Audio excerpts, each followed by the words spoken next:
The price of a soul. The fluorescent lights of Greenmart hummed a low, steady tune that matched the rhythm of Leo's hands. It was 6 p.m., the rush hour of the hungry and the hurried. Leo didn't mind the repetition.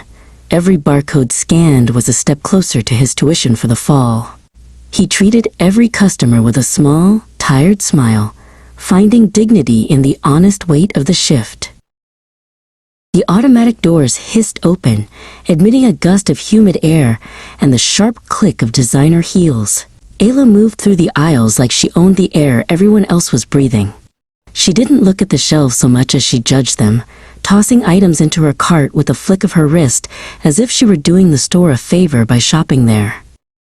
When Ayla reached the register, she didn't say hello. She began piling the belt high with glass-bottled waters, artisanal cheeses, and chocolates that cost more than Leo made in a day.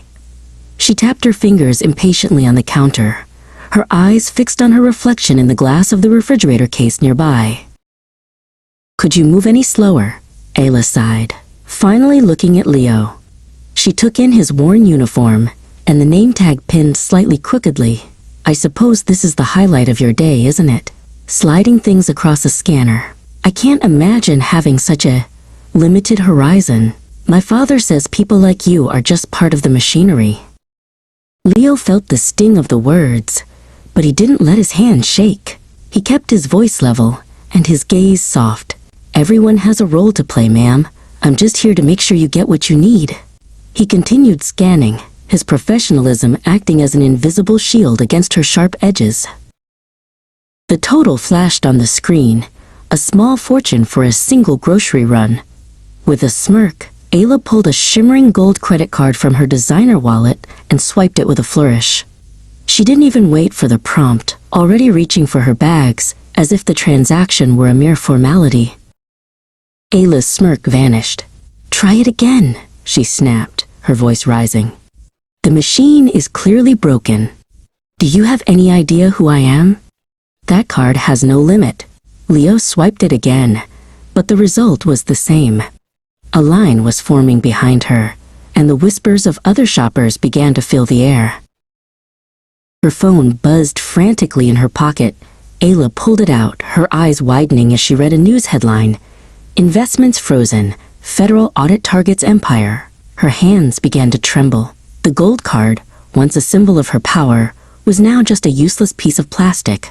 The world she had used to look down on everyone else was crumbling beneath her heels. The store went quiet as Ayla's composure shattered. She looked at the pile of luxuries she couldn't afford, then at the people watching her. Leo didn't join in the whispers. He reached across the counter, not to take the card, but to offer a small, unopened bottle of water from her own pile. "You look a bit overwhelmed," he said gently. "Take a breath. It's okay." Ayla took the water, her fingers brushing Leo's. For the first time, she really saw him, not as a part of the machinery, but as a person with a grace she had never practiced.